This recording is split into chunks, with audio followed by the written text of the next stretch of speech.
Okay, so it'll just be a second. I accidentally kicked myself out of the meeting before I brought people in. I hit the wrong button, so bear with me. I do have folks coming in. We are live streaming, so Chair, we are ready to go. Okay, thank you. I want to welcome everyone to today's Central Frontenac Committee of Adjustment meeting. It's 4 o'clock, so I'll call the meeting to order. And before I move any further, I will do our virtual message here, opening remarks. So that I'm hoping this might be the last time we read this. So, and bear with me, folks. Welcome to this virtual meeting of the Committee of Adjustment of the Township of Frontenac, Central Frontenac. I would first like to thank the members of the public, committee members and staff for making this meeting possible so that we can proceed with processing applications in a safe manner. Just so members of the public are aware, all members of the public are muted on our end and your cameras will not be turned on. For those of you who may be new to the Committee of Adjustment, my name is Bill McDonald and I'm chair of the committee. We also have with us Victor Hayes. Victor? Hello. Victor. Tom Dewey. All right. Tom and Nikki Cowdy. Hello. So I don't know that there's anybody else joining us this time. Anyway, Cindy Deachman, our deputy clerk, will be assisting us with the meeting host. We're also joined by the planning staff, but only the Committee of Adjustment video will be on. The format of the meeting will follow the agenda posted online, which can be found on the township's website. Staff have also prepared a presentation for everyone to follow along with during the meeting. This will be shown on the screen. If you have joined us via phone, we encourage you to open up the presentation in the agenda to follow along. For each application with the public hearing, we will follow this format. I, as chair, will introduce the files so that everyone knows where we are on the agenda. The planner will provide an overview of the application. We will then ask for if there are any comments from the applicant or their agent. Committee members will then ask staff and the applicant or their agent questions if there are any. The public will have an opportunity to ask questions. I encourage you to ask any questions that you feel comfortable with in the new process. The committee will then deliberate and vote on the application. Voting will take place with the members of the committee raising their hands. I will then state whether the vote was carried. If there are any, I think all members of the public will have an opportunity to provide comments on the new applications. If the person or public body does not make an oral submission at the meeting or make written submissions to the Township of Frontenac for the decisions made, the person or public body is not entitled to appeal the decision. I'm going to say that if there are any previously deferred items, they will be first on the agenda as the public meeting has already been held for those. We will ask if the applicants themselves have any questions. Township staff will be in touch following the meeting and will be forwarding a copy of the decision within 15 days to the applicant and anyone who has requested to be notified. Should you have any questions after the meeting, we encourage you to reach out to staff. The applicant, the minister, or any other person or public body who has an interest in the matter may, within 20 days of making the decision or date of the notice of appeal to the Ontario Land Tribunal against the decision of the committee by filing with the Secretary Treasurer of the committee a notice of appeal. The Ontario Land Tribunal is not accepting appeals at this time. If there are any appeals to this application, staff will notify you of this and what the process will look like. I will then ask Cindy Deachman to provide an overview of how the members of the public can participate. Cindy? Thank you. Thank you, Mr. Chair. When the meeting is open to the public, the chair will ask the member of the public if they have any questions or comments. Members of the public will be asked to use the raise hand feature, which is located down at the bottom of your screen, maybe bundled with the reactions tab. That will alert the chair that you would like to speak. Staff will notify the chair that there's someone who wishes to speak, and then I'll unmute your microphone and bring you over so that you can speak to the public. You will receive a notification that your microphone has been unmuted. Just wait a second after that just to give you some time to make sure the microphone is unmuted. If you are calling in by phone, you can use the *9 to raise hand. That will give give us the raise hand feature and notify us that you wish to speak. You may have to toggle between the mute and unmute using *6. If you have any technical problems, there is, you may be able to look at through the audio settings at the bottom left of your screen, and you can adjust your microphone volume through there, and you can test your speakers through there as well. You may have to use the microphone slider speakers to adjust your volume. If you're connecting via smartphone and are unable to speak, you may need to permit the audio controls for Zoom to access your microphone in the audio settings of your phone. And if you do experience any technical difficulties and you cannot speak, please send me, actually, I'll have to update this. The chat feature will not work, but you can send me an email at cdeachman@centralfrontenac.com with your comment. We can troubleshoot from there. I'm just going to close that screen off. And this afternoon, it looks like we've got about 8 people, I think, the last time I checked, members of the public participating with us online.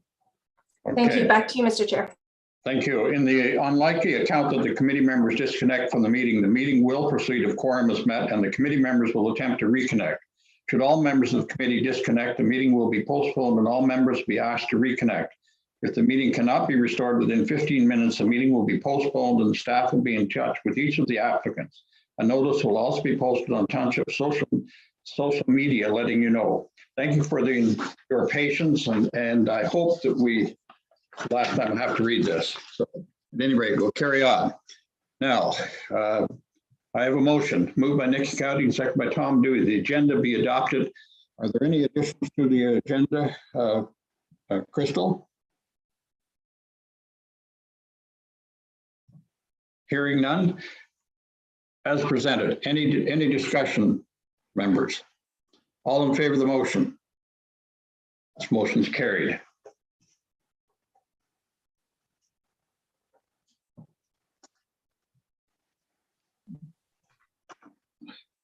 Are there any disclosure of pecuniary interest or general nature by any member of tonight's committee on any of the items on tonight's agenda? I see no, the minutes will show there were no disclosures.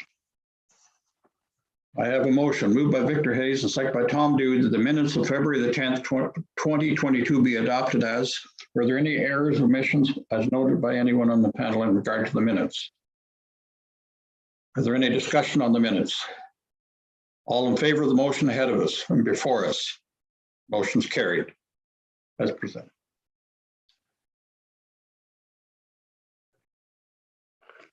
And to welcome Philip and Cindy to the meeting. Okay, previously items. The first item on tonight's agenda is A0421 Hogan, reduce the front yard body setback. Which one of our planners is going to lead us through this? Thank you, Mr. Chair. That will be myself, Jenny Kapusta, tonight. Okay, Jenny.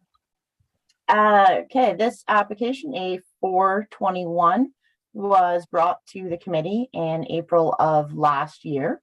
It was deferred at that time for several reasons. Site inspections, it was winter conditions for septic at that time, as well as for Rideau Valley Conservation, also for septic system redesign and proposed expansion footprint. So a little more on that was when the septic review was done, it was determined that the existing system was too close to both the current dwelling and the side property lines based on Ontario Building Code, as it was a, we'll say, older system that had been there for quite a number of years. So as a result of that, Township of Frontenac Septic Approval Authority had requested redesign information and review, as well as site inspections to confirm this location. So the applicants took the, I guess, the better part of the last year working on this. They retained IBI Planning Group as a planning consultant to work with them, who prepared a planning justification report in support of this application.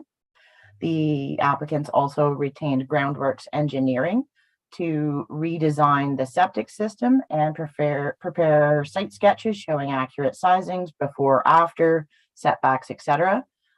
These were reviewed by both the Septic Approval Authority and by Rideau Valley Conservation Authority for the new designs. So on the map right now, you can see this is approximately the existing situation with the air photo. This lot is kind of unique. It is a really small lot, and it has a site-specific zoning for the property that permits a reduced lot area, lot frontage, rear yard and side yard setbacks. So while you'll notice on the design, it appears that the expansion of the cottage does encroach into the required side yard setback. In fact, it does not, because the site-specific zoning reduces it down to such a distance that the proposal is in conformity with the provisions of that bylaw. So here on the next one, these are the site plans prepared by Groundworks Engineering. On the left image, you can see the existing development. On both images, I've highlighted the septic system in yellow, so you can kind of see approximately where things are. Currently, there is a septic tank about 1.5 meters from the cottage, with the septic bed immediately in behind it. As noted, the septic bed was too close to the lot lines and the building. But there was some challenges with relocations due to where the driveway is, and also the registered easement for Simmons Lane that bisects the rear portion of the property. So it really limits the opportunity for development on this property.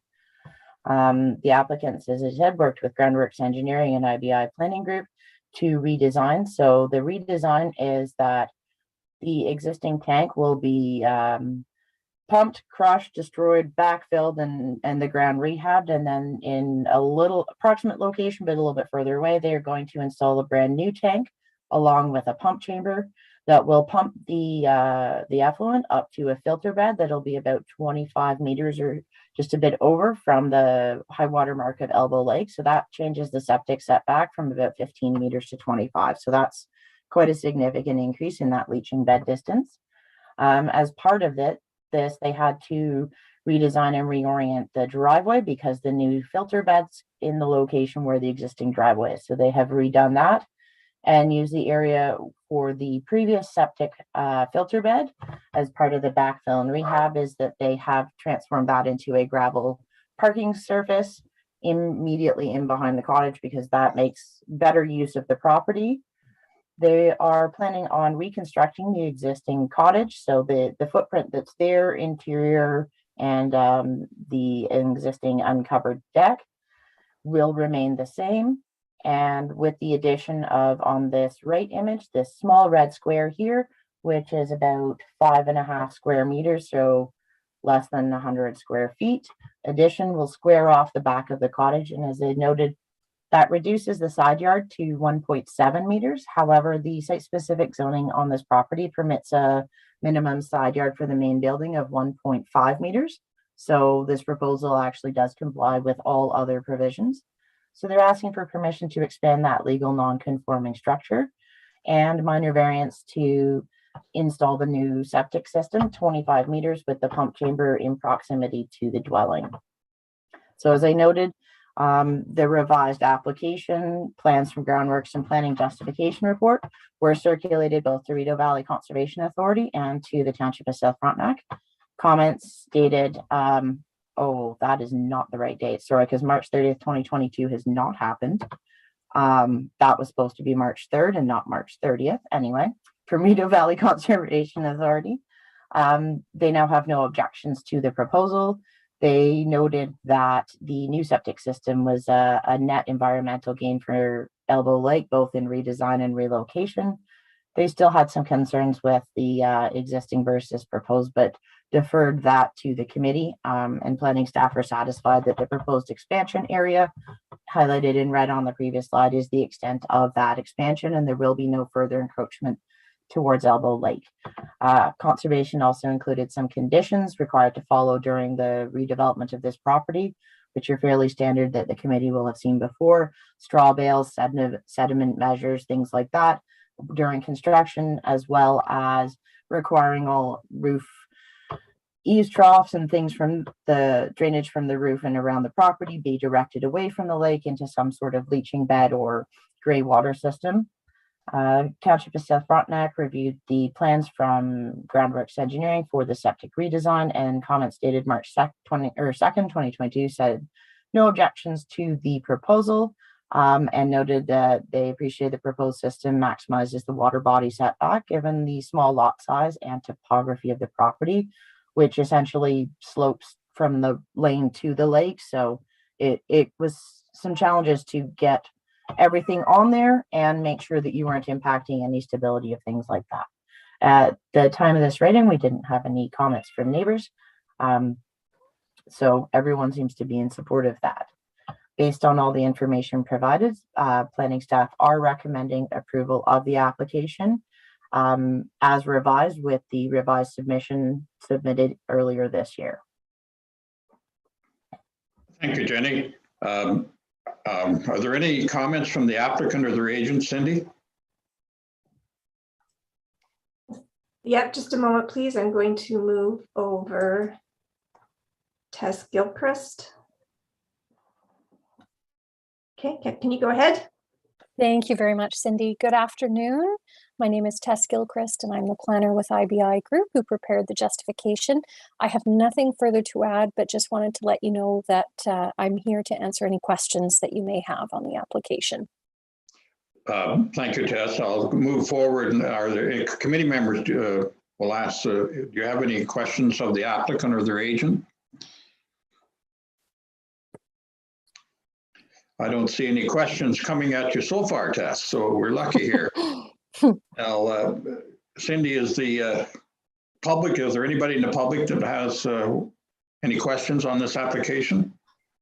Okay, I'll ask if there is anyone who wishes to speak on this application to use the raise hand feature. Give it a moment. I see no one, Mr. Chair. Okay, then committee members, do you have any further questions or comments on this application from any of the planner or the for Tess? Hearing nothing, then I will read the motion. This motion is moved by Philip Smith and seconded by Cindy Kelsey. That minor variance and permission application A0421 Hogan for the property located in part lot 19 Concession Street in the geographic township of Hinchrook, demolish and reconstruct an enlarged existing dwelling, install a new septic system, be approved, subject to the recommended conditions noted in the planning report, and that the Secretary Treasurer shall issue the notice of decision in accordance with the requirement of the Planning Act, including providing the notice of decision to the applicant, any person or public body that made a written request to be notified, or any other person or public body prescribed. Any further discussion on the motion? All in favor of the motion? This motion is carried. So are there any instructions to the applicant at this point, Crystal or Jenny? Hearing No, nothing? I will mail the paperwork out. Okay, good enough. Okay, the next item on our, thanks Tess for joining us. Next application is B3821 Hinchinbrook House Waller Lot Addition. Which one of our planners has taken us through this one? Thank you, Mr. Chair. It's going to be Dimitri here.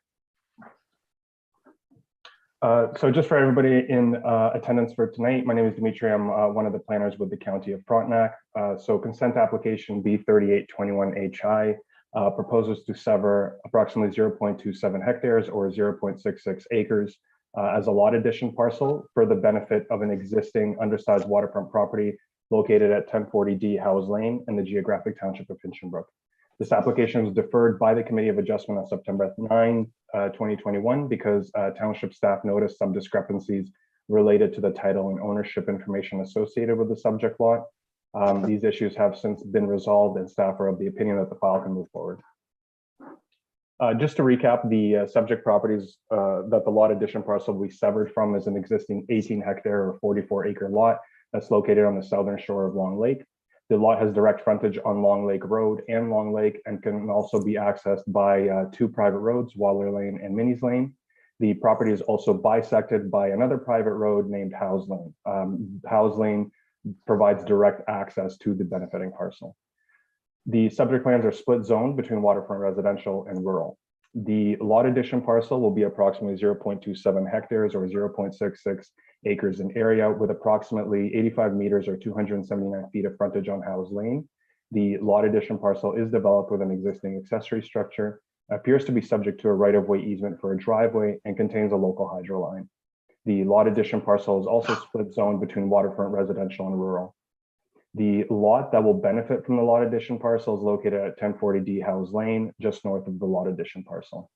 The benefiting lands are developed with an existing dwelling and currently does not have direct frontage on Howes Lane. The property appears to be accessed via a right-of-way, which runs across the lot addition parcel and connects to Howes Lane.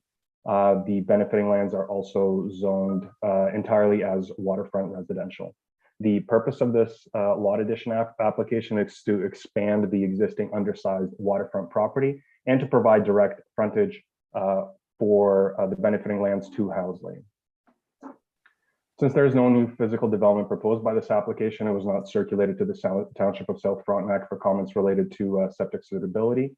The application was, however, circulated to the Rideau Valley Conservation Authority for comments related to natural hazards and natural heritage. RVCA staff did not object to the application, but did note that the property is located within a highly vulnerable aquifer. As of this morning, we have not received any comments or questions from the public regarding this application. Planning staff are of the opinion that the proposed expansion of the undersized waterfront parcel and the provision of direct frontage onto Howes Lane as a result of the lot addition is desirable.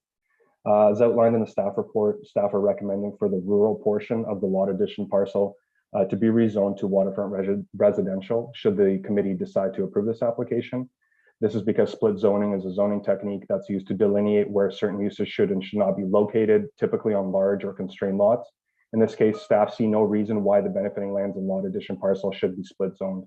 Overall, planning staff are of the opinion that this application conforms to the provincial policy statement, the township official plan, and the township zoning bylaw. And as such, planning staff are recommending approval of this application subject to the conditions outlined in the staff report. Thank you. Thank you, Dimitri. Cindy, are there any comments from the applicant or agent on this application? If the applicant wishes to speak, can you use the raise hand feature?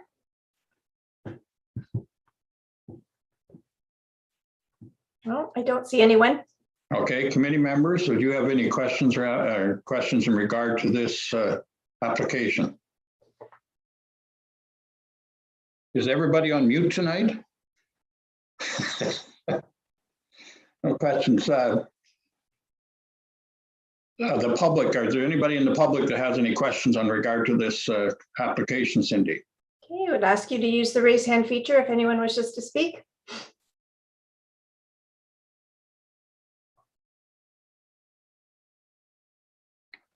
Oh, I see no one, Mr. Chair.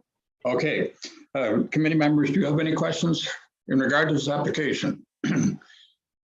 I'm here now, but I want to speak up then. Jenny or Dimitri, whoever, we're in the planning report. I was reading it. Condition number 6, I think, is for a zoning change. We're working on a new zoning bylaw, and a zoning change would cost the applicant in the neighborhood of probably $2,500. Is there any way we can eliminate that number 6 and pick it up when we do the zoning change? Mr. Chair, planning staff are recommending the rezoning as a condition of this application. It's standard procedure. I do understand that the township is going through a zoning bylaw amendment process. However, if the applicant were to rely on township staff to rezone the property, there could be issues related in the future with this rezoning not going through or something of that nature. But the standard procedure that I've experienced in several townships is that even if you are going through a comprehensive zoning bylaw review, that the rezoning takes place through the proper channels, being a rezoning application. I agree with you with the comment you've made, Dimitri, but in past times when this has come up very close to the deadline of doing a rezoning, there was a note on the file within the office, and it because of the short time, because we have a consultant working on that at the present time. I was wondering if there'd be a way we might be able to pick this up. But you're saying to me that that's not possible? I'm saying, Mr. Chair, I'm saying that's not my recommendation. I will pass it on to Sonia Bolton, my manager, to provide some input. She does have her hand raised. Does any member of the other members of the committee wish to comment on this? Sonia's got her hand up, Mr. Chair. Who's that? Sorry. Sonia's got her hand up. Oh, Mr. Chair. Sonia, I can't see you. Yeah, that's all right. Thank you. Through you, Mr. Chair. Yeah, I think what Dimitri is saying is that, our recommendation is not changing, that, the zoning, the split zoning on the property is not a good idea and it does need to be cleaned up. So, but how it gets done is really something that the applicant is going to need to talk to the township about. If this is something that you want to include in your zoning bylaw update, it's not that it's not possible, but it ties the applicant to your process and to the timing of your process. So they now have 2 years to fulfill conditions, which is great. It's more time than they were originally allowed. But if something happens to delay your zoning bylaw, or if somebody appeals your zoning bylaw, it then delays them from getting the zoning change. So our recommendation is that it needs to be rezoned. We're not specifying how. So that is something that the applicant could have a conversation with the other township staff about, and with us if they like, and decide. I think it really should be up to them to decide how and when they want to proceed. If they don't mind waiting a little bit longer, maybe it is to their advantage. But if they are concerned about timing, it would be better that they proceed on their own. Does that make sense? Yes, it does. Thank you very much for an explanation. Do you, any member of the committee have any comments on this? Go ahead, Victor. Yeah, thank you, Mr. Chair. Yeah, I appreciate what Sonia said. I just want to be clear that I am understanding. It sounded to me as if Sonia is saying that the committee can put it to the applicant, put these two options. One option is if they are in a hurry to somehow do something with this property, then they can go ahead through the zoning, the rezoning application and pay the fees. If they are prepared to wait, then they can say, we'll just wait for your zoning bylaw. I just want to be clear that that's what that's what Sonia said. And then if that is the case, then we need to put it to one of the applicants before we make a decision. Yeah. Through you, Mr. Chair, yeah, just to clarify, so the way the condition, I believe, and Dimitri can correct me, but I believe the way the condition is written right now is it doesn't specify how or when the rezoning occurs. So really, I mean, that's all you're really approving tonight is a condition that says you need to rezone the property. It's then up to the applicant to decide how they want to proceed with that. If the township is willing to roll this into the zoning bylaw update that you're doing and the applicant is willing to wait, then that is fine. If they're not willing to wait and or they don't want the uncertainty, then they have the option of going ahead with the separate application. But it doesn't really change the condition that's in front of the committee tonight. And then I don't even think the applicant needs to make a decision tonight. It's just something that they need to be aware of, that if they have these options, there's pros and cons to each option. Okay, is that explaining good enough, Victor? That explains it perfectly. So, Okay. And just to reiterate then, we would pass the recommendation as written, complete with the recommendation number 6 that it's rezoned, but that doesn't tie their hands to one of the two options. They can do it after we have passed this resolution. That's correct. Yeah. Is Okay. that not, Sonia, you want to report? I'm good with that. 3 years to know that's correct. And as I said, they do now have 2 years to fulfill the condition. And because this is a lot addition, I mean, maybe they want to wait 6 or 8 months and see where the zoning bylaw project ends up at. So they have lots of time to make that decision. I just don't know what their personal deadlines and plans are for getting the certificate official and finalizing the whole process. So it's, if the township is willing to do it as part of the rezoning, it's nice to give them that option, but that's really sort of outside of it's outside of the condition that's in front of you tonight. So they just, it seems that they have options now for how they want to go ahead. Okay, well, that I think it's laid out in the motion before us, and I'll read it and then we can have further discussion if it's necessary. So I have a motion moved by Tom Dewey, second by Philip Smith. The consent application B 3821 Hinchinbrook House for the property located in Part Lot 29, Concession 5 in the geographic township of Hinchinbrook for a 0.27 hectare, 0.66 acre parcel as a lot addition be approved subject to the conditions noted in the planning report. and that the Secretary Chair shall issue the notice of decision in accordance with the requirement of the Planning Act, including providing the notice of decision to the applicant and any person or public body that has made a written request to be notified, and any other person or public body prescribed, and that all the conditions outlined in the notice of decision shall be completed and the certificate of official issued within a period of 2 years after the notice of decision was issued as required by the Planning Act. And all of those they'll receive a copy of all of the requirements on that planning report. So any other discussion on this motion? All those in favor? This motion's carried.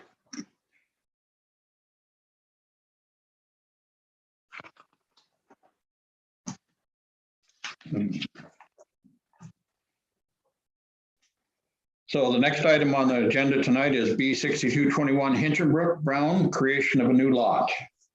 And which one of our planners are leading off the discussion on this one?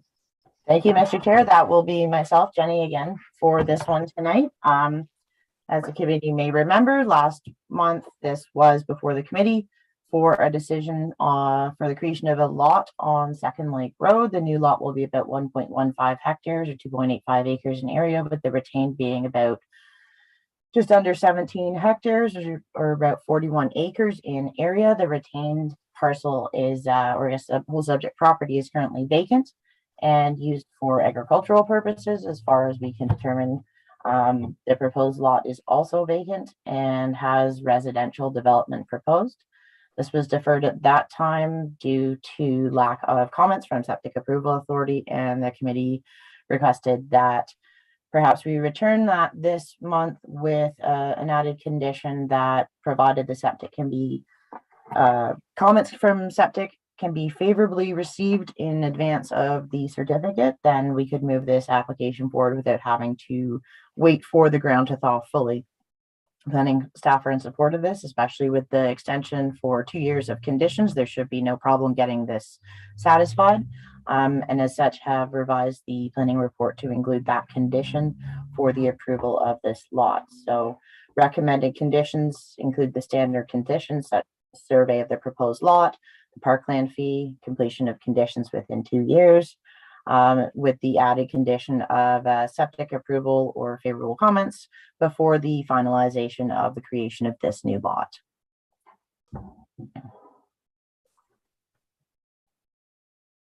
Okay, thank you, Jenny. Is there any comments from the applicant or their agent, Cindy? The applicant wishes to speak. Can you use the raise hand feature?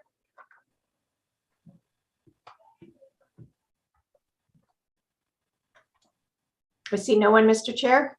Thank you. Committee members, do you have any questions for the applicant or their agent? But if they're not here, I guess you can't ask them any questions, can you? Well, I believe the applicant is here, but just she didn't raise her hand. I do see that she's raised her hand now, so I will move her over. Oh, okay. Okay.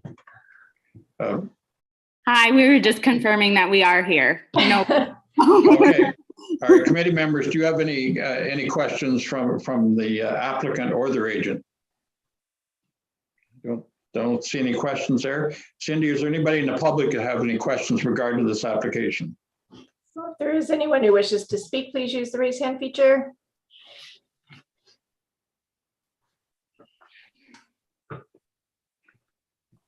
No, I see no one, Mr. Chair. Okay, committee members, do you have any questions or comments on this application? Okay, then I'll read the motion. It's moved by Victor Hayes, second by Cindy Kelsey, that the consent application B 6221 Hinchinbrook Brown for the property located on part lots 1 and 2, concession 7 and 8 in the geographic township of Hinchinbrook for a 1.15 hectare, 2.85 acre parcel as a new lot be approved subject to the conditions noted in the planning report. That the Secretary Chair shall issue the notice of decision in accordance with the requirement of the Planning Act, including providing the notice of decision to the applicant. Any person or public body that made a written request to be notified, or any other person or public body prescribed, and that all conditions outlined in the notice of decision be completed, and the certificate of official issued within a period of 2 years after the notice of decision was issued as required by the Planning Act. Any further discussion on the motion before us, members? All those in favor, Motion's carried. I didn't have to ask if there was anybody against because all the hands were up. So, okay. Moving on, the next item on tonight's agenda is application A2221 Anderson, reduce the front yard water body setback. Who's leading the discussion here? Thank you, Mr. Chair. This will be myself for this tonight. Okay. So this is an application for permission to expand a legal non-complying structure through the construction of a 3-season room addition on the west end of the cottage. Additionally, while this was a challenge to explain fully in the report, they would like the option to increase the interior living space within the footprint of the existing cottage through the excavation of the existing crawl space if possible. What I mean by this is it's an existing crawl space that's fairly low. They have the services for the cottage located underneath, as many do. They would like to raise the height of this area to make it easier to access the services. Apparently they have children who are both over 6 feet, so getting under there can be challenging when it's only 4 feet tall. If while they're doing this excavation, it is possible to increase the ceiling height of this area greater than 6 feet, which is where the Ontario Building Code determines is the difference between a crawl space and non-functional living space to a actual interior living area. They would like to have that option. The intention is not necessarily to make it into a fully finished basement, but once it gets over that head height, it would be considered interior living space for the purposes of the zoning bylaw. And they didn't want to get partway through an excavation, realize that this was a possibility, and then have to pause and come through the whole committee process at that point. So they're asking the committee's permission that should this be possible during this excavation, they would like to be able to increase the head height. They're thinking maybe 8 feet. They're not, as I said, looking for a giant full-size, fully finished basement was the understanding. It was still primarily for services, but once they're down there, if they can make it easier to walk around, they would like to do that. That is the intention of that. The 3-season room on the end will also include stairs that will be used to access the lower level for the services. Currently, it's go outside, round the corner, lift the door in the ground and go to the basement, as many of these are. They just like to make that a little easier and more functional by being able to access it from within that 3-season room. Initially, this proposal actually included expansion of the existing uncovered deck and other things. They worked with Rideau Valley Conservation Authority prior to the submission of any application and determined that that was less likely to be supportable from a conservation perspective. And so they eliminated those extra decking and other things and any further encroachments from their plans and reduced it just to the screen porch and the potential for addition of below grade living space. This property is bounded on the north by Crow Lake Road and on the south by Crow Lake. Crow Lake has been identified as an at-capacity lake trout lake, and as such, policies require the preparation of environmental impact assessment for any development within 300 meters of an identified lake trout lake such as this. The property owners retained ecological services to prepare an EIS evaluating this proposal for the addition of the 3-season room. And this EIS concluded that there was no negative impacts anticipated on Crow Lake, the at-capacity lake trout lake. They also looked at a variety of other things, including species at risk, fish habitat, and more things like that. When they were doing their evaluation, they considered the increase in septic loading for the addition of the 3-season room. As it was noted in the comments from the Conservation Authority, the increase in floor area potential for the excavation area was not included in this, as they were not sure at that point if they would be able to fully get that head height. So the excavation itself was evaluated as part of that EIS, but not necessarily the increased septic capacity as a result of having that living space. More on that in a minute. So these are pictures showing the existing situation and the cottage. These were taken by Ecological Services during their site visit on November 8th, 2021. So the left image here shows the existing cottage. The location of the proposed addition and screen porch is in approximately that red circle area.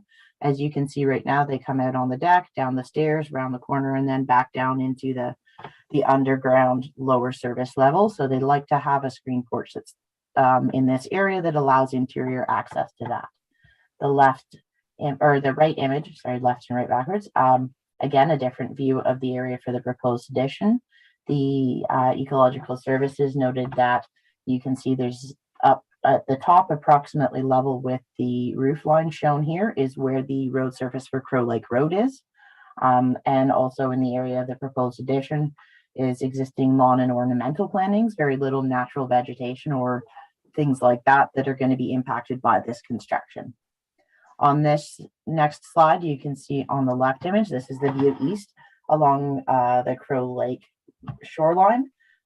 During some recent flooding, this property had experienced some significant challenges with regards to flooding and shoreline erosion, and worked with the Conservation Authority to shore up and reinforce along their shoreline to help eliminate future erosion. And this is just a view of that work that was done. On the right image is a view of that same shoreline and work area, and the sort of the only lawn area on the property as seen from Crow Lake Road. So you can see there's quite an elevation change from the road to the lake in this area. This next one again shows the property has lots of frontage, but not a lot of depth, and there's quite a grade change. So that shoreline work was showing here, and then the road is approximately 19 meters behind it, but quite significantly up. So one of the items noted in the comments from Rideau Valley Conservation Authority was with concerns with regards to slope stability on the property. And they recommended an evaluation through a letter of opinion from a geotechnical engineer to address any potential slope stability concerns and recommend mitigation measures. They're recommending this in advance of a decision of the committee. Planning staff appreciate these concerns, but feel that it's possible to get this letter of opinion, as they are not looking for necessarily a detailed evaluation prior to the issuance of a building permit for the construction on this property of the addition at the end, which will require extra removal of slope stuff that could cause stability issues. They appreciated that the applicants had worked with them to not have any further encroachment to the water body, removing the extra unenclosed decking and things like that. They recommended low impact development methods, as well as part of that review from ecological services. As I noted before, they did state that they noted that the ecological services report did not necessarily address the septic loading increase that may result from the below grade living space increase. However, the reason for this is we have circulated for Township of South Frontenac for approval. They've indicated no objections, but noted that a performance review of the system may be needed before any building permits can be issued. This performance review was not done for the 3-season room, as they wanted to make sure that they either could or could not get that living space below grade, and make sure that was included in their performance review before any permits were issued. So they haven't completed at this point. They will need to do that before they get a permit from the township for the construction of the 3-season room. But it made sense to them to not do it until they knew if they were having living space below grade as well included as part of that. So in conclusion, planning staff are recommending approval of this application as submitted, with the added condition that prior to the issuance of any building permits for construction on this property, that a satisfactory letter of opinion from a geotechnical engineer is provided that addresses the slope concerns raised by Rideau Valley Conservation Authority, and that this letter of opinion is reviewed by the Conservation Authority as well in advance of any building permits being issued. Okay, thank you, Jenny. Do we have the applicant or their agent online with us today, Cindy? Yes, we do. Just a moment. I'm going to move Jane Anderson over. Okay. Go Sorry ahead. about that. I'm not used to Zoom. I'm used to Google Meets. So yeah. Cindy, were you still talking, or do you want me to? No, you're good to go. Perfect. I just wanted to do a very brief overview. This has been very much of a back and forth, confusing type of process certainly not from Central Frontenac, Charlotte Lake area. They have been fabulous. We've been given different opinions from Rideau Valley Conservation. First, no permit, no objection was needed. Then site visit. Pictures were quite a misleading, I suppose. This cottage was situated on a plateau between two elevations on a 310-foot frontage plot in 1964, situated where it is now because of the extensive rock, both exterior and underneath, that you can see just the tops of the rock. It's solid rocks, and the likelihood of us getting any type of livable space underneath or in the basement is very slim. And the reason why we did it was at the suggestion of Andy Dillon. And as Jenny did explain, that it would set us back if by chance and I mean, I don't know if I had this function, but I do have a number of pictures showing the slope, both with vegetation and without vegetation. And it is extremely clear that this slope is completely stable. In fact, our builder, Hearns Construction, has done work with us before and done similar things all along. His plan was to, because of the extensive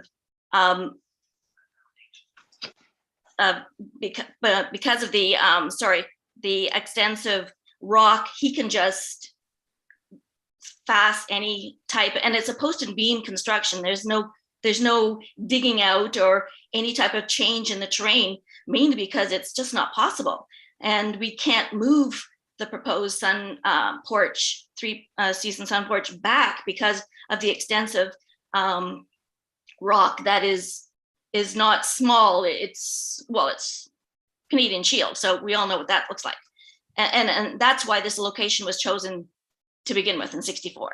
So I suppose our concern is that there's a misconception that the slope is unstable, but most importantly, because we've had so many conflicting things from Rideau Valley, our concern was that there was not specific criteria and what this letter of opinion by a geotechnical engineer, and I've already spoken to one already, but we need specific, his opinion on what?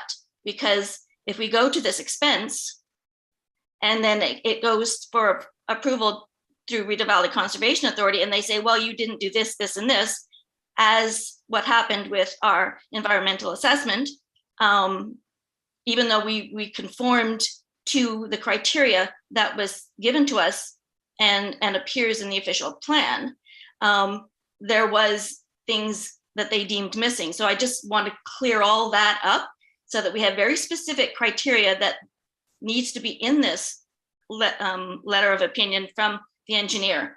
I have lots of pictures that, and I actually, of course, prepared a slideshow so that you could see a compare and contrast. I don't know if that option is available, so that you can see the degree to which this slope has been stable for, I would argue, millions of years. And nothing has happened since 1964, nothing has moved.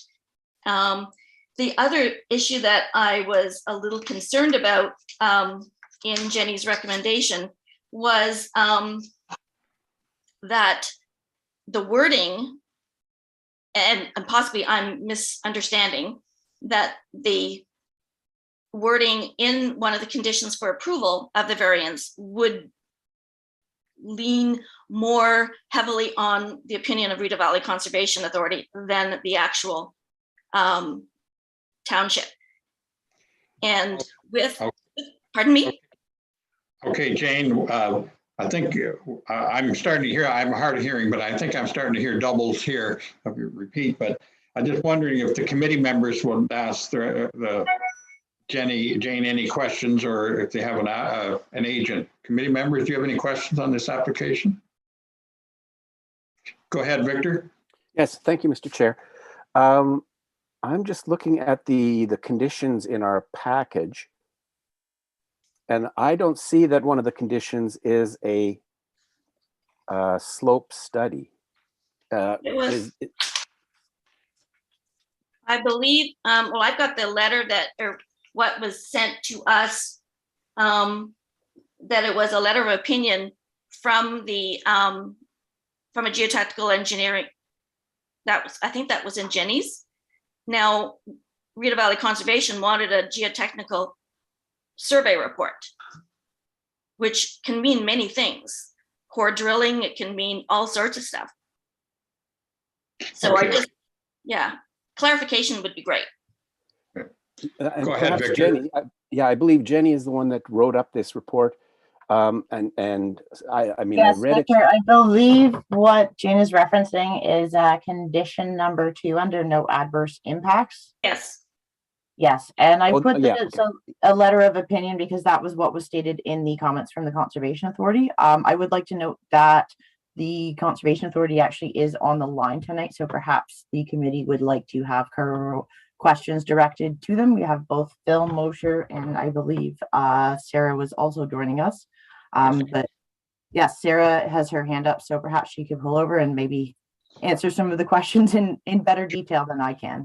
Sure. I was going to move to the public on the next one. Go ahead, Sarah. Hello, everybody. So just to clarify, our statement was that due to the presence of steep slopes, that we would require a letter of an opinion from a geotechnical engineer to ensure that any development that occurred would assess the hazard and identify any risks and propose mitigations if needed to ensure that any development could proceed safely. So that I think is the primary comment we're looking to address at this point. There's no regulations from our office currently on slopes in this area. So basically the applicant just gets a letter of opinion from a geotechnical. Yes, that would satisfy our office's concern, and we see that it will be within the conditions. It will be reviewed by our office to ensure it addresses our requirements. So we would be satisfied with that. Okay, Sarah, you're available. I recognize you, Victor. Are you available if Jane has any other questions regarding this application at a future date?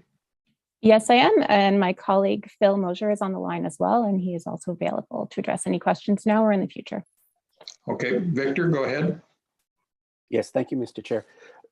So I appreciate that the Conservation Authority's mandate is hazardous conditions, and so my understanding, they are pretty much required to make sure that there's not going to be an issue with slope.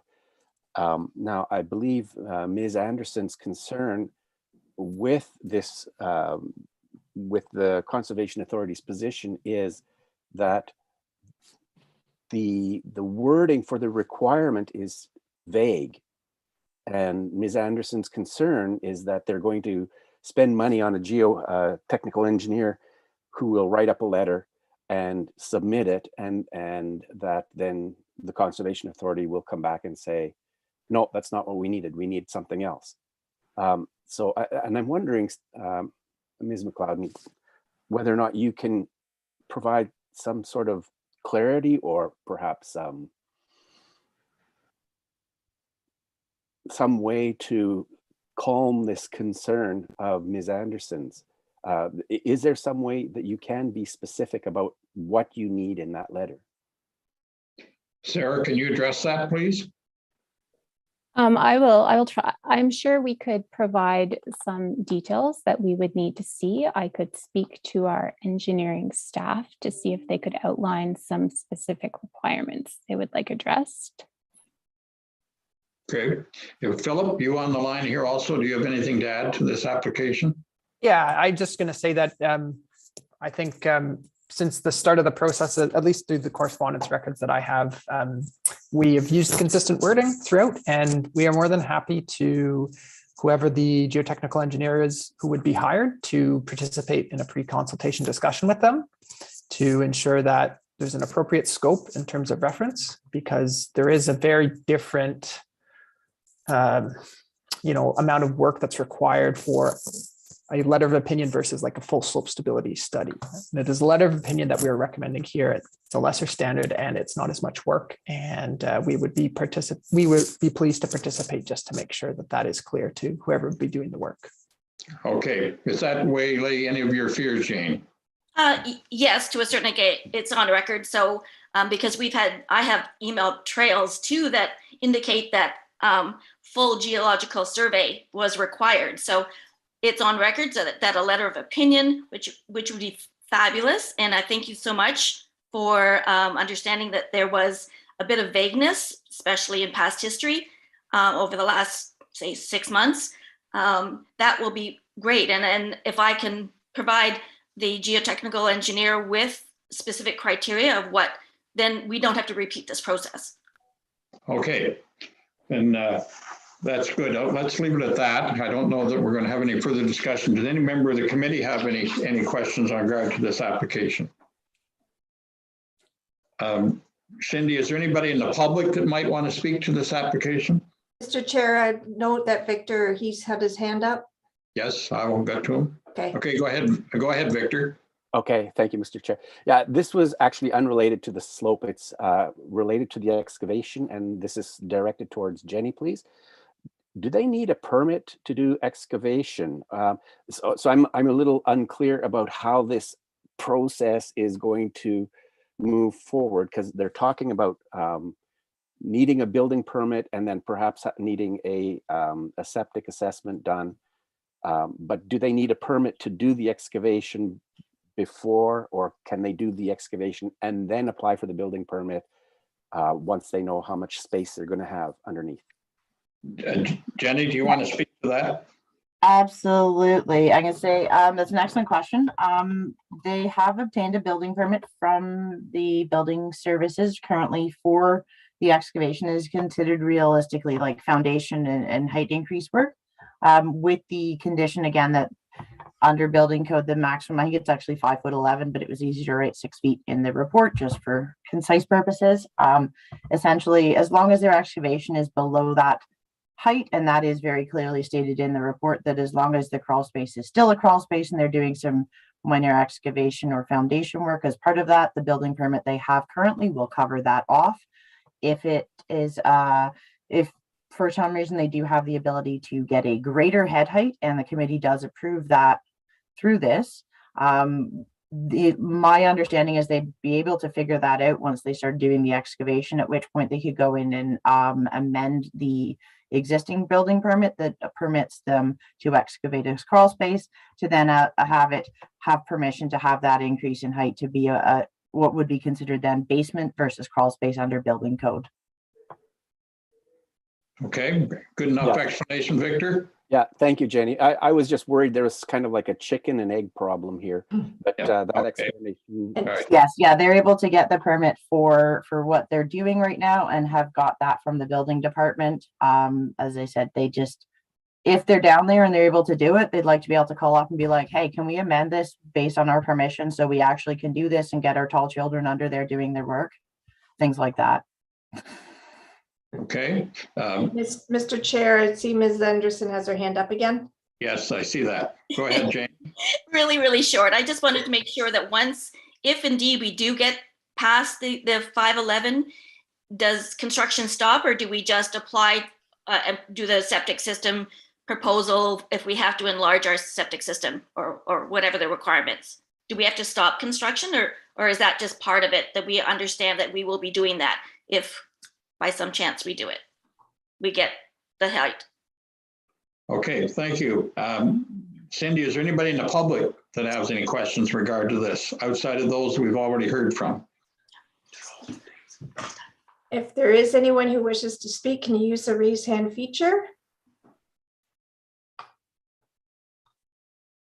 No, I see no one. I don't know if Jenny, are you able to answer that last question of James?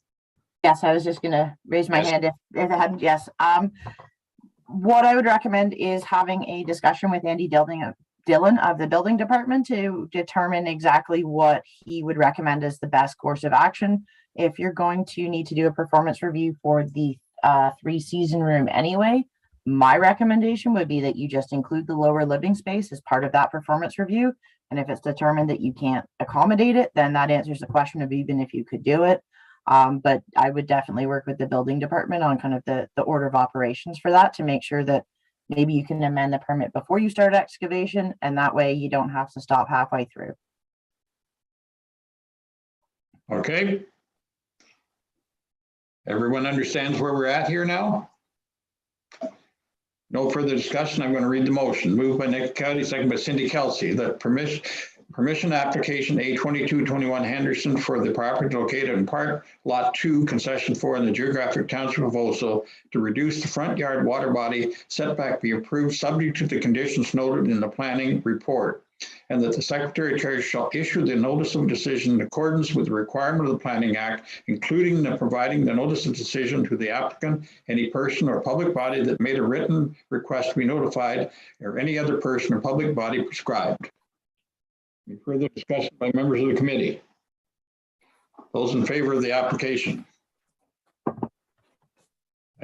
This motion's carried. So, Crystal, any instructions to the applicant, or will they receive their instructions by mail? Yeah, I will send you the stuff by mail and email. Okay. Okay, let's move on then. The next item on tonight's agenda is A0222 Henderson, reduced front yard and rear body setback. Which one of you? That's me again. Discussion on that one. That would be myself again, Mr. Chair.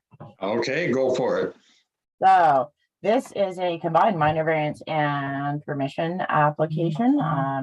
What we're looking at here is permission to expand an existing legal non-complying structure through the construction of a 2-story addition within the footprint of the existing garage. If I may direct your sights to the sketch on the screen. Where my arrow is here, this is the existing garage area as that is attached to the dwelling. The proposal is to demolish and reconstruct. I'm not sure if they're fully taking it down or if they're reinforcing and adding a 2nd story. That's a building thing, not a planning thing. The result will be it will go from a garage to a 2-story interior living space addition. It will be entirely within the footprint of the existing structure. There will be no further reduction in any of the zoning provisions, and it will comply with the height provision for this zone for the principal building. The minor variance is for, well, actually, sorry, qualify that. Also, the permission does include the expansion, relocation, replaced in the same location septic field. They have a septic system that's currently located between the dwelling and the lake. It's been determined they're going to need a new system, quite possibly within the same footprint. It may need to be larger. They're asking permission that if needed, it could be expanded in approximately the same location. Planning staff are in support of this, as there is no really alternative location for it. So it makes sense, but they just wanted to make sure that that note was included. I did not include that in my planning report. So the resolution, I believe, has been amended to include that addition. I just wanted to make a note of it to the committee during the presentation.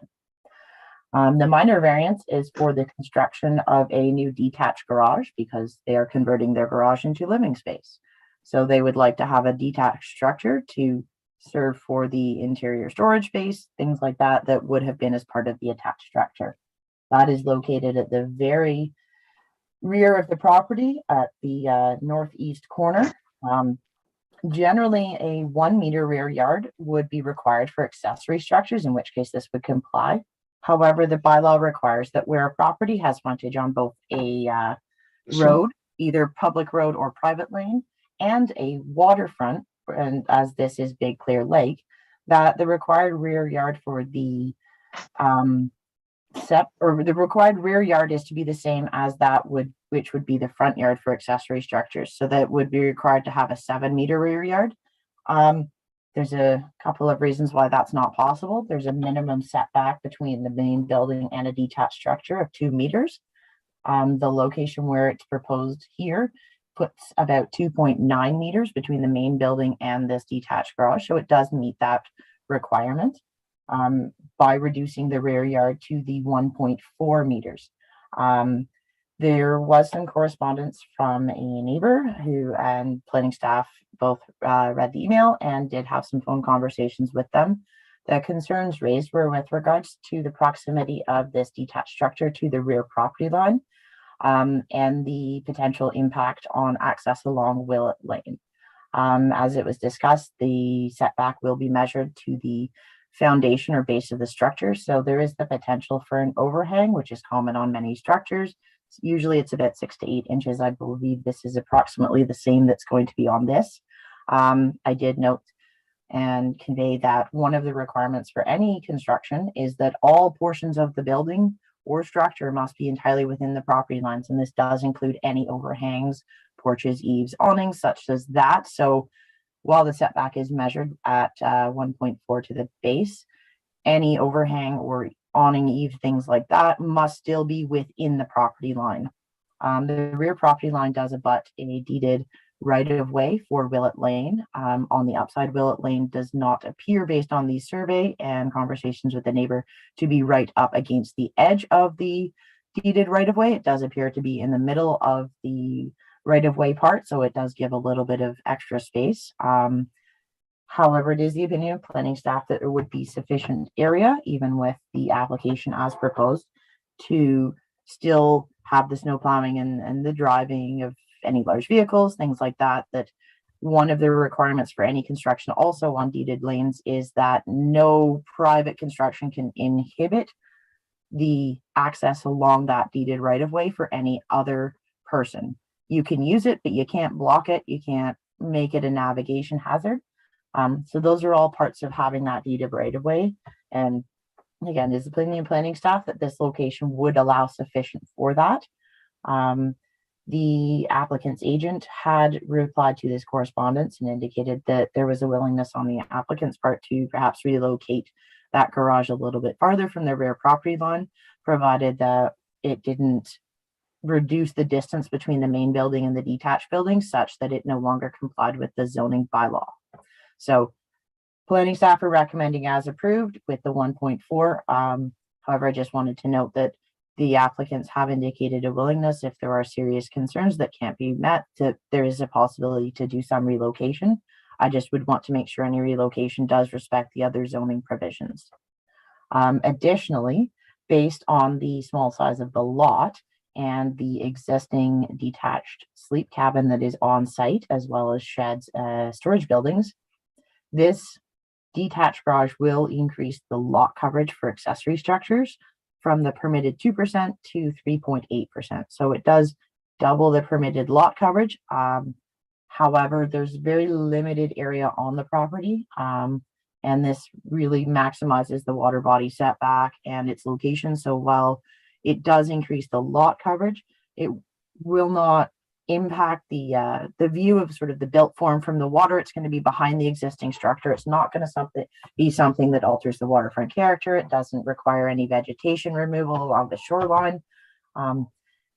It ups the number, but it has very little impact in the overall protection and the intent of the policies of both the waterfront zone and the waterfront district when it comes to looking at that lot coverage. So it's the opinion of planning staff that that increase is also minor as per the discussion in the planning report. Here on this next image, you can see there's the existing structure. There's a very small distance, probably non-compliant, we'll say. And then the sleep cabin right next to it. So the garage construction will take place within, again, as I noted, the existing footprint. The new detached garage will go in this small area to the rear at the very north east corner of the property, and the septic system is located in front of it and will be relocated in that area. So So Township of South Frontenac, whose septic approval evaluated this application, noted that that new system will require a building permit. However, again, the applicants opted to wait for application of that permit to see if the committee would approve this application.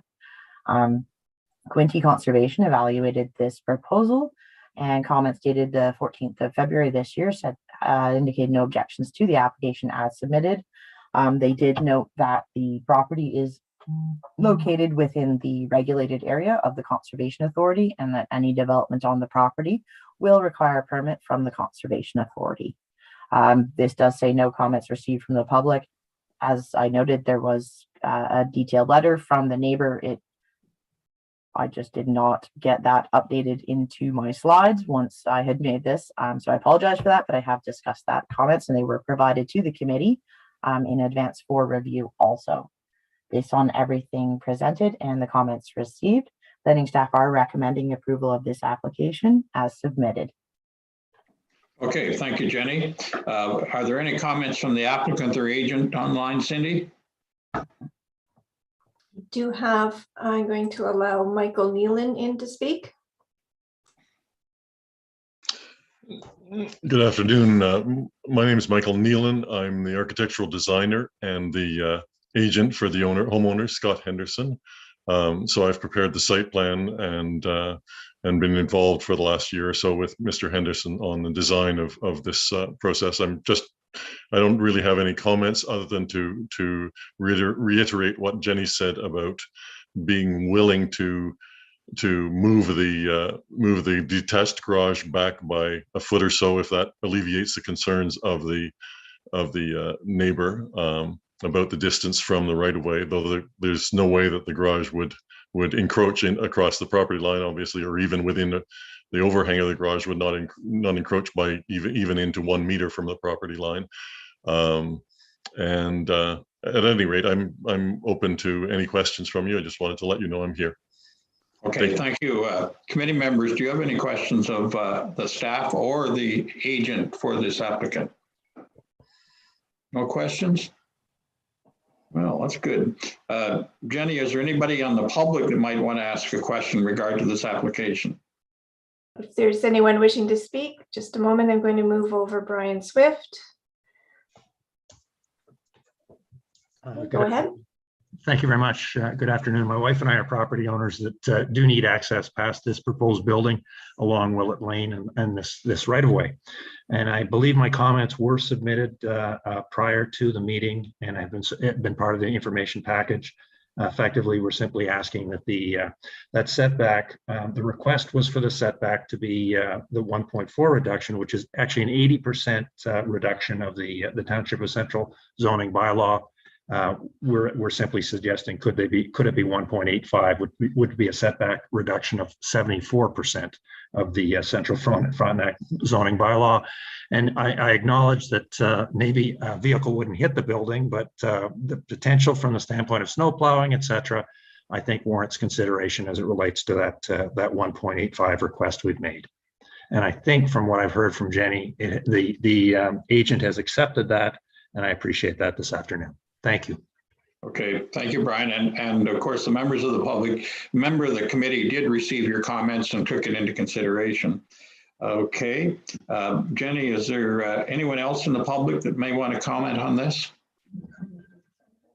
There is anyone else wishing to speak? Can you use your raise hand feature? Actually, there's everyone. No, there is no one. Okay. Committee members, do you have any comments or discussions before we read the motion regarding questions of the agent or Mr. Swift or Jenny? We ask everybody questions here on this application. Seeing no hands flying up, I'm going to read the motion. And this motion is moved by Tom Dewey and seconded by Cindy Kelsey. That application for minor variance. Sorry. Pardon? Sorry. Sorry, Mr. Chair. I just wanted to see if the committee would be looking at revising that to the 1.85 as noted by Mr. Swift, because the resolution as recommended is for the 1.4 submitted and shown on the sketch. So that would be the only point that I thought perhaps the committee would like to discuss before the resolution. That's really why I put the question out there, but no one put their hand up. Would you agree with needing a little further setback from Willett Lane? Anyone have a comment? Tom, go ahead. Yeah, thank you, Mr. Chair. Yeah, I would agree with that. I think that Mr. Nealon has mentioned that the owner of the property would be agreeable to this, and it makes sense. It allows a little bit more area to be for plowing out there, and so I would agree with that. So I would recommend that we change it.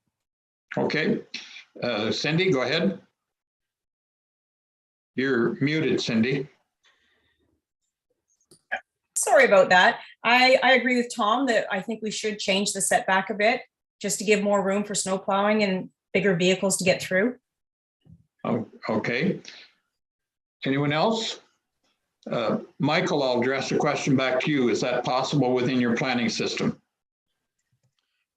Yes, that's entirely possible to do that. There is about a 1 to 1.5 meter grade change between the road and the cottage.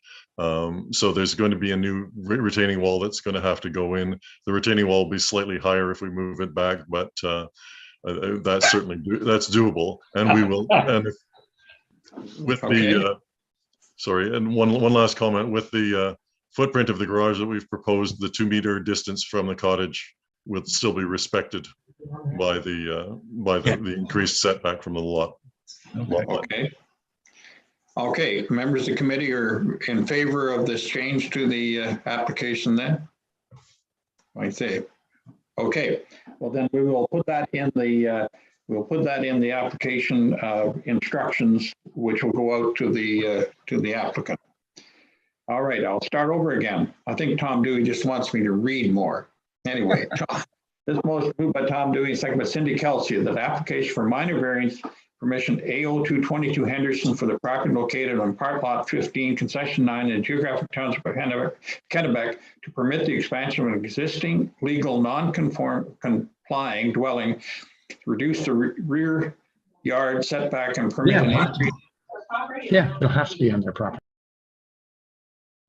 What's that? Sorry? No, go ahead. I think that Brian's just had some background noise.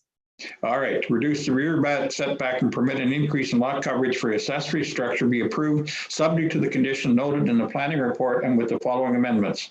That permission is granted to application 222 for the expansion of the existing legal non-conforming structure through the demolition of an existing attached garage and the construction of a 2-story addition within the 5405 square meter footprint of the existing garage at the property municipally known as 1110 Willett Lane.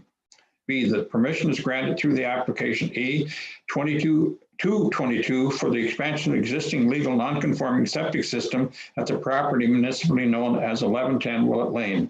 That the Secretary Treasurer shall issue the notice of decision in accordance with the requirement of the Planning Act, including providing a notice of decision to the applicant or any person or public body that made a written request to be notified, and any other person or public body prescribed. Are there any further discussion by a member of the committee on this application? I'll call the question. All in favor of the motion before us? This motion's carried.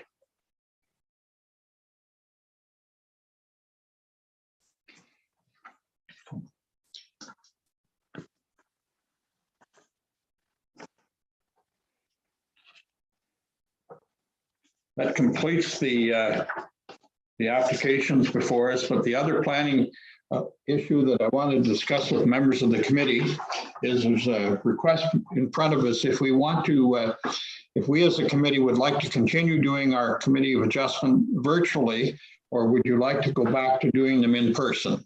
And we would like to get basically a straw vote tonight so that we can continue to prepare, or us to consider some kind of hybrid meeting where people who can't appear in person might still be able to join the meeting virtually. What's your feelings, Tom? Thank you, Mr. Chair. I would like to go back to personal meetings, but or face-to-face meetings, but I would also like the option of having virtual meetings. And that also, if some member cannot make it, I think we should also, similar to what we're trying to do in council meetings, is have the ability to also, go on, come in virtually. And this would also allow the participants, like any members of the public, to also participate. So I think we should have the option of going both ways. Okay, Victor, I'll go do a straw poll here. Yeah, I would agree. I like the hybrid version where if committee members are for some reason not able to make it in person, that they can attend virtually. Just a question, will the applicants also be given this opportunity to make their presentations virtually? Well, I don't know. I'm not the computer person, but we certainly have to give Cindy an opportunity and time in which to set up. If we're doing a hybrid version of our meetings, it certainly has to be. I think we'd get more participation, but especially by applicants. But that will have to be answered. We basically just wanted to get a feeling of what everybody thought. Philip? So can I jump in there just for a second? Because I think Sure. Depending on how you guys want to structure it, I mean, if we're going to offer the hybrid, then by all means, I mean, because we have to notify and provide notice to the public for these meetings quite a bit in advance. Once we pick a system, we have to sort of keep going with it. So, but we can certainly do that. I think giving them the option, because I've heard a lot of people say that they don't feel comfortable with having to attend virtually, but to have that option, save driving for 4 or 5 hours. Some people may prefer that, but some people I think still want to do the in-person, and present in. So I think what I'm hearing from you folks and what the public is saying, that to me, it makes sense to continue with offering both. It's the best of both worlds. It's just, we just need to know that what to expect and give everybody those rules moving forward so we can provide enough notice. Sure. Okay. Let me go through here. Philip, what's your opinion on this? I'll come back to you, Tom. Okay. No, I'm happy for the committee to meet in person, but the option for the people with applications to participate virtually, I think that's important. I've only been back for a short few months on the committee, and I think the participation via the Zoom meetings has been tenfold of what we ever had previously. So I think that if we can provide at least the applicants the opportunity to participate by Zoom, that would be beneficial. Okay. Cindy, what's your opinion? I like the virtual, but I understand that some people like to go in person in meeting. It doesn't make any difference really to me, other than if we go back to the in-person, I'd like to see the meetings back at 6 o'clock instead of 4. No, okay, understood. Nikki, do you have a comment on this? The hybrid works for me as well. I think that's a great way to include everybody. Okay. Tom, you had further comment? Thank you. I believe in the email that was sent out by Crystal, we also talked about inclement weather. I think that what I would like to also see in there that we would all assume that the meeting would be held face to face, but let's just say that at the call of the chair, if it was going to be bad weather and we could foresee that, I would think that at the call of the chair, 24 hours prior to the meeting being held, that you could actually change that to a virtual meeting. So I think we need to have a little bit of flexibility in there on that. I don't know how the others feel about it, but maybe 24 hours is not enough notice, but something along that line. And I think it would be worthwhile to have that in there. Sure. In the view. Sure, I understand. Sonia, your opinion on these? I know it's a big advantage not have to drive up here. What's your feeling? Well, through you, Mr. Chair, I think for us, I think a hybrid model is an excellent option. I mean, we're certainly getting to the point now where I think in the next couple of weeks, Jenny and Dimitri at least are going to be making some trips out to the township office, and we want to be doing that for all of our townships.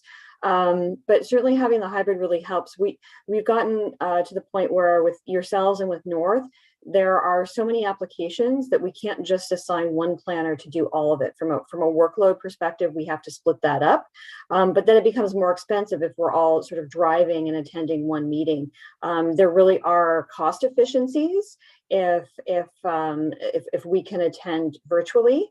Like I said, most of my time that I'm online here with you folks, I'm not tracking that as being something billable to central, because I can work in the background on something else. So having options for us will definitely reduce costs for you in terms of the planning services. And it would just, it's a really good option. I could foresee, one of us being there in person and one or two of us then also being online for the same meeting. I think it would be a good mix. Okay, Dimitri, you have a comment? Thank you, Mr. Chair. On it, my comments are basically the same as Sonia. I think a hybrid model is ideal. Okay, Jenny? I also think that's an excellent option. So if one of us is in person and doing meetings during the day before the committee meeting, but I do agree with Cindy that if we're going to go to having an in-person option, it probably might be better for people who wish to come in person to have a later time than 4 o'clock just for travel purposes, but perhaps that's something we can work out. Yeah. And just to add to that, if there is the desire to sort of go back to the 6 o'clock, we do want to talk to, I was talking with Kathy and the mayor this morning about this in terms of, because there's going to be a bit of extra setup involved with setting up the hall for the virtual component, checking to see if there's some IT support to help with that setup. So we would just have to make arrangements and find out that can be arranged like sort of later in the afternoon as opposed to 4 o'clock. So that's something we'll talk to the IT guys about. Right. Now, we will be having a council meeting in person, I believe, the next time, and that's going to be some form of hybrid, is it not, Jenny? Yeah, it will be done in a hybrid format. That's going to be our test run. Mel and I are going to be testing some things out next week. It's going to be a bit of a work in progress, I think, and there'll be definitely some learning curves that we'll have to undertake. But what I want to be able to do is sort of have the bare bones of sort of an updated procedural bylaw that we can pass on the 22nd, so that when we go for our April meeting, which is April the 14th, that we'll have those rules and that established ahead of time, because I think we have to give lots of notice to the public about what their expectations are and set out a little bit more rules in terms of how the participation works electronically for the public, if we're going to go that route sort of permanently. Okay, Tom, you had further comment. Go ahead. Yeah, thank you, Mr. Chair. The only reason that I think we should stay with the 4 o'clock time is because of staff time. If we go to 6 o'clock, then we're looking at overtime for staff. And I don't believe that I want to go down that route. I think the 4 works well because any setups can be done during staff time. If we go to 6 o'clock, then we're into overtime. Yes. Okay, I think what we're going to have to do, I think, is I don't know whether we can do it before the next committee of adjustment meeting. What's the date on the next committee of adjustment meeting? Can you give me the date? So it's April 14th, and Crystal, you've probably already sent notices out for a 4 o'clock time for that one, right? No, I haven't sent nothing out yet. Oh, you haven't sent anything out. Okay. No. Oh, okay, because my recommendation from the chair, I don't matter to me which way we go, because it's really no difference.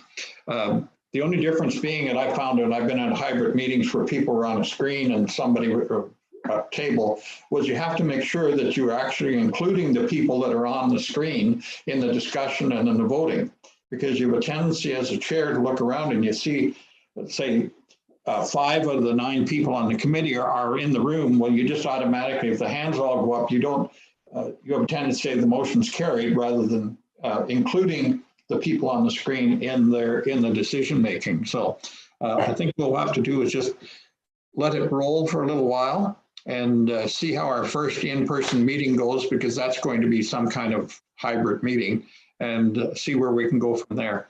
That's a good point, Bill, and that's something we can maybe sort of put in the rules, that instead of just asking for a show of hands, that we actually ask people to say yay or nay, and then we've got the verbal, so we can sort of record it easier, or we can sort of build those rules in.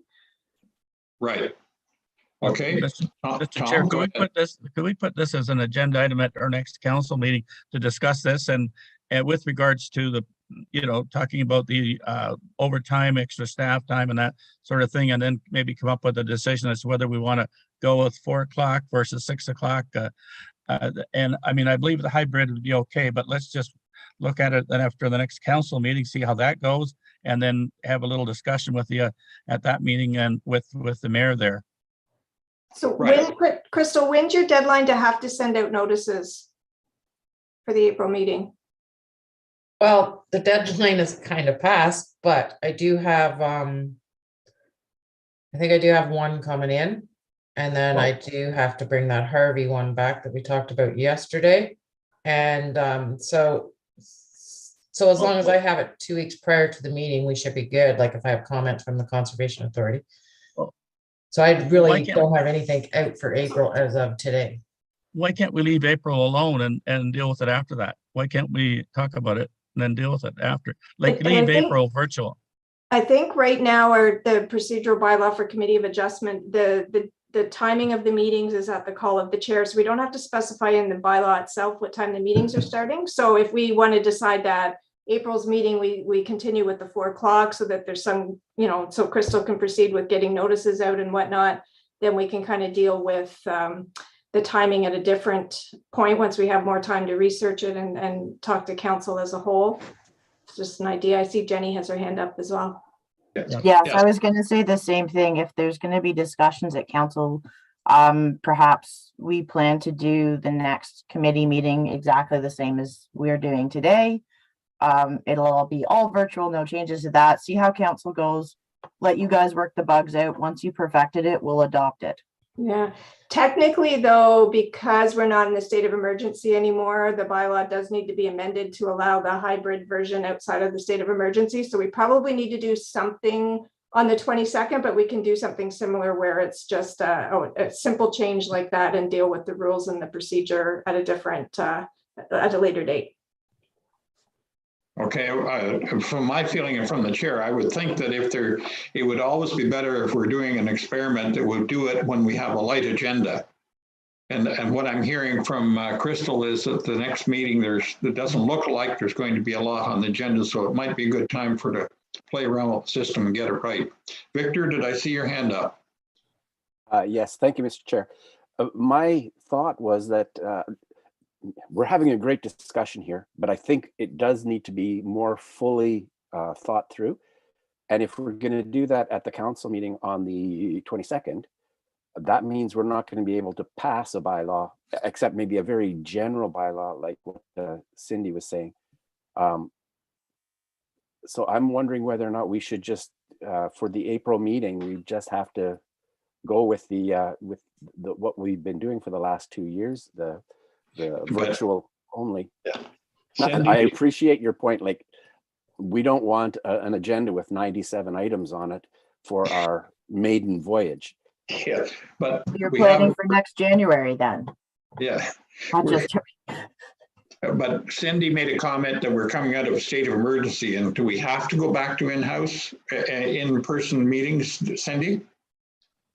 Technically, following the exact letter of the bylaw, that virtual was really only allowed during the state of emergency. So technically, we have to be in person unless we amend that. Whether anyone would, I mean, tonight, for example, we are still virtual. We had to continue that because that's how it was advertised. So I think I would be more than happy just to do a very simple, we'll allow virtual to continue, the simple change to the procedural bylaw that we can pass on the 22nd. That would make the April meeting legit to have virtual, and then we can flesh out the rest as we go. And by that time, we'll have a couple of regular council meetings under our hats, and we'll hopefully have worked out the bugs with respect to the hybrid process. And then it'll make it a little bit easier as well. I agree with you. Is every members here agree with that approach? Okay. Yep. There's another point to this that I also is the mayor's not here tonight, and Brent, and so we're missing 3 members of the committee. So probably having a discussion at the council meeting, and I'll read the motion for the adjournment that we'll meet virtually again on the 14th of April. Would that satisfy everyone? Or until further notice? Yep. Okay. All right. Is there anything else to bring before planning tonight? I want to thank staff for participating and all members that were here tonight. So hearing nothing, I have a motion moved by Nikki, second by Victor, that this meeting be adjourned until 4 p.m. April 14th, 2022, and I'm going to write in virtually. Right. Okay. Does anyone want to stay through supper hour, or are you going to vote on this motion? All in favor of the motion? The motion's carried. Thanks, guys. Appreciate it. Night, everybody. Have a good evening, everyone. everybody. Thank you. Night, everyone. Good discussion.